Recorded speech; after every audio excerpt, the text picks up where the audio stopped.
Hello, I'm Barbara Green, and today I'm here with my friend Vicki, who's doing the taping for me, and I'm showing you about molding sugar animals. They are a real good accompaniment for your sugar eggs that you've seen in previous videos.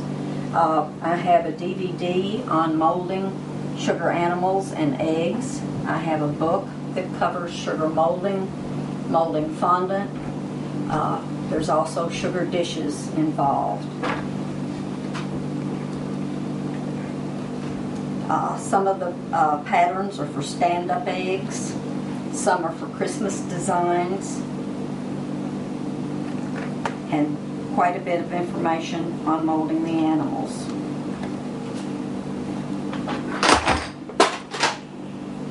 Oops.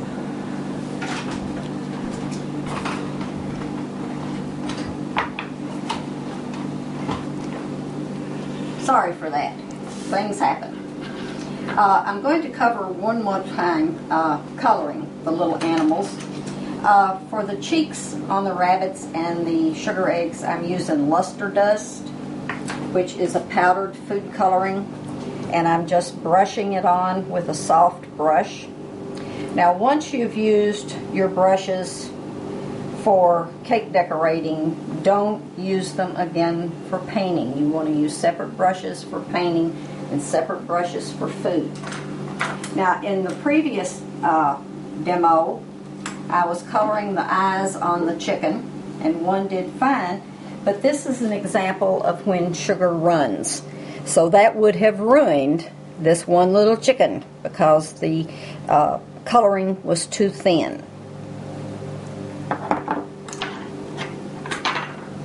This is a simple syrup solution that has been cooked in the microwave to thicken it up. And as you can see, the sugar's not absorbing it, or it's not running.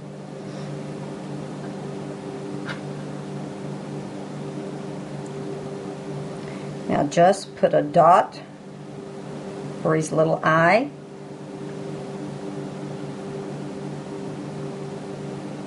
And your chicken's ready to be decorated.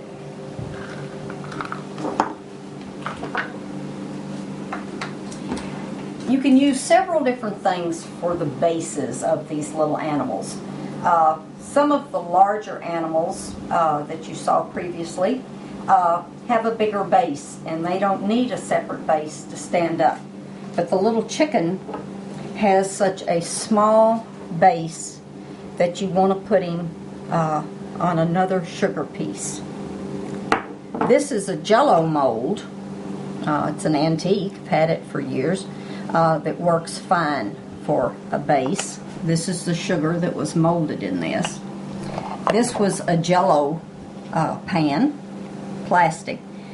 You can mold in either in either plastic or metal. Glass does not work well for molding sugar.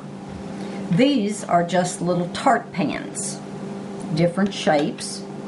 This particular one is a candy mold, and it is a base for sugar eggs and animals. This is the piece that was molded in that. There's several different stages for molding the sugar animals and the eggs.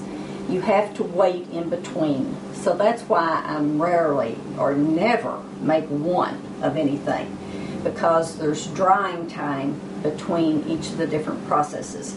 So once the chicken has been painted, he has been glued with royal icing to a tart base.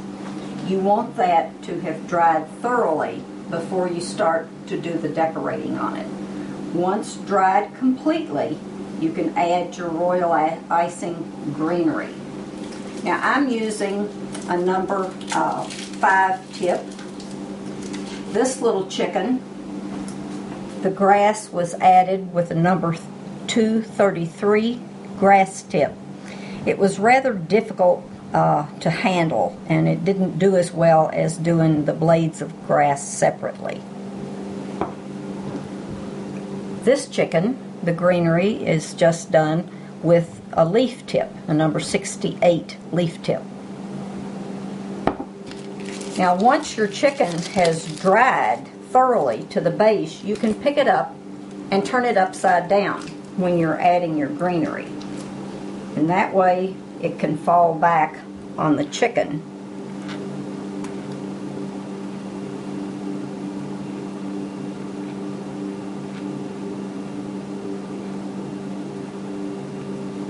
Now you can decorate it. You can put a little bow on the side of the chicken if you wanted to, attach it with royal icing.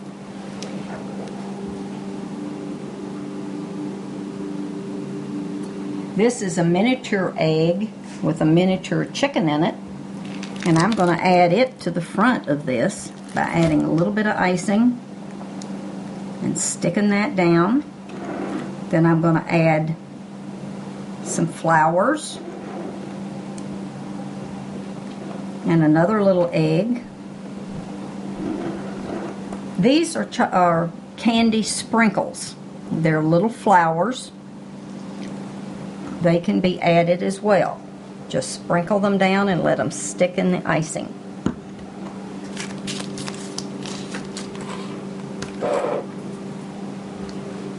I hope you enjoyed this. I've been making these for years and they make lovely gifts. Have a good time and enjoy the art. Thank you.